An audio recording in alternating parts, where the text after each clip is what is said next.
2026 সালের 29শে মার্চ ভোর 4:49 এক বিশাল পরিবর্তন ঘটতে চলেছে। ছায়াগ্রহ কেতু প্রবেশ করতে চলেছে মঘা নক্ষত্রে। আর এই গোচর চলবে 5ই ডিসেম্বর 2026 সাল পর্যন্ত। মঘা নক্ষত্রের অধিপতি নিজে কেতুই। ফলে এই সময়টা হয়ে উঠবে অত্যন্ত শক্তিশালী, রহস্যময় এবং ভাগ্য পরিবর্তনের সময়। এখন প্রশ্ন হলো, কোন কোন রাশির জন্য এই ভাগ্য খুলতে চলেছে। আজকে আমি আলোচনা করব যে 5টি রাশির এই ভাগ্য খুলতে চলেছে বা ভাগ্যের দরজা খুলবে সেই 5টি রাশির কথা। চলুন একে একে জেনে নেওয়া যাক কোন 5টি রাশির এই কেতুর তার মঘা নক্ষত্রে প্রবেশ করার ফলে কি পরিবর্তন ঘটতে চলেছে। প্রথমে যে রাশির কথা বলবো সেই রাশিটি হলো মেষ রাশি। মেষ রাশি জাতক জাতিকাদের কেতু থাকবে পঞ্চম ঘরে।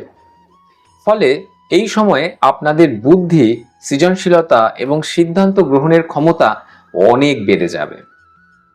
শিক্ষাক্ষেত্রে, প্রেমে এবং সন্তানের বিষয়ে আপনারা কিন্তু বেশ ভালো ফল পাবেন। হঠাৎ কোনো গোপন সুযোগ বা আধ্যাত্মিক জাগরণ কিন্তু আপনাদের মনে আসতে পারে। যারা প্রতিযোগিতামূলক পরীক্ষায় প্রস্তুতি নিচ্ছেন তাদের জন্য এই সময়টা কিন্তু অত্যন্ত শুভ সময় বলে মনে করা হচ্ছে। দ্বিতীয় যে রাশিটির কথা বলবো সেই রাশিটি হচ্ছে বৃষ রাশি। বৃষ রাশির থাকছে কেতু থাকবে তার চতুর্থ ঘরে। অর্থাৎ চতুর্থ ঘরে বৃষ রাশি জাতক জাতিকাদের জন্য এই কেতু বাড়ি, জমি, যানবাহন সংক্রান্ত কাজে বেশ সাফল্য নিয়ে আসবে। মানসিক শান্তি বা পারিবারিক পরিবেশ উন্নত হবে। হঠাৎ কোনো পুরনো সম্পত্তি থেকে লাভ পেতে পারে। নিজের স্বপ্নের বাড়ি বা গাড়ি কেনার যোগও কিন্তু এই সময় তৈরি হতে পারে। 3 নম্বর যে রাশিটির কথা বলবো সেটি হচ্ছে সিংহ রাশি। সিংহ রাশির কেতু থাকবে আপনার প্রথম ঘরে অর্থাৎ লগ্নে।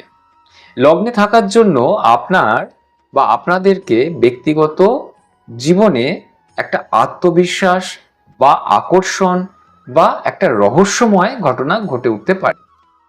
জীবনে বড় পরিবর্তন বা নতুন পথের সন্ধান আপনারা কিন্তু দেখতে পাবেন।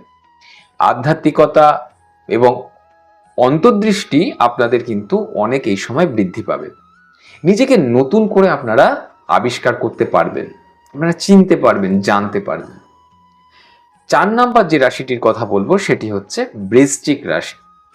বৃশ্চিক রাশির কেতু থাকবে দশম ঘরে। আর দশম ঘরে কেতু থাকার ফলে কর্মজীবনে হঠাৎ উন্নতি, সম্মান বৃদ্ধি, যারা চাকরি পরিবর্তন করতে চাইছেন বা ব্যবসা শুরু করতে চাইছেন তাদের জন্য কিন্তু এই সময়টা খুব ভালো।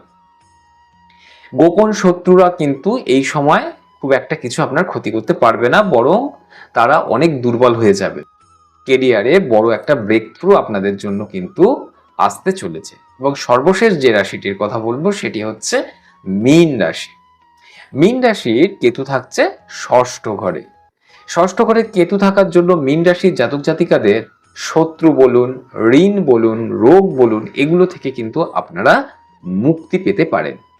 অর্থাৎ এখান থেকে আপনারা বেরিয়ে আসতে পারবেন। প্রতিযোগিতায় আপনারা জয় আসতে পারেন। মামলা মকদ্দমা যাদের চলছে সেই সমস্ত মীন রাশির জাতক জাতিকারা এই সময় কিন্তু সাফল্যের মুখ দেখতে পাবেন। যারা দীর্ঘদিন ধরে শরীর খারাপে ভুগছেন তাদের কিন্তু স্বাস্থ্যের উন্নতি আস্তে আস্তে হবে। যে সমস্যাগুলো আপনাকে এতদিন আটকে রেখেছিল সেখান থেকে এবার আপনারা বেরিয়ে আসতে পারবেন। যদিও এই 5টি রাশির জন্য শুভ সময় চলছে, তবুও কেতু একটি ছায়াগ্রহ, তার জন্য হঠাৎ কোনো পরিবর্তন বা বিভ্রান্তি বা বিচ্ছিন্নতার কোনো অনুভূতি নিয়ে আসতে পারে। তাই নিজের জন্মকুণ্ডলীটি একবার বিশ্লেষণ করে নিন, দেখে নিন আপনার জন্মছকের কেতুর অবস্থান কি রয়েছে। যদি ভালো থাকে তাহলে অবশ্যই আপনারা ভালো রেজাল্ট পাবেন। যদি আপনার জন্মকুণ্ডলীতে খারাপ অবস্থায় থাকে তাহলে অবশ্যই একজন জ্যোতিষীকে দিয়ে তার প্রতিকার প্রতিবিধান করিয়ে নিন, তাহলে এই সময়টি দুর্দান্ত আপনারা রেজাল্ট পাবেন। এছাড়াও আপনারা বাড়িতে বসেও কিছু প্রতিকার করতে পারে, যেরকম আপনারা ওম কেতবে নম এই মন্ত্রটি যদি প্রত্যেক দিন 28 বার করে জপ করেন তাহলে ভালো রেজাল্ট পাবেন। এছাড়া আপনারা গণেশজির পুজো করতে পারেন, গণেশজির পুজো করলে কিছুটা এর প্রভাব আপনার থেকে মুক্ত হতে পারে।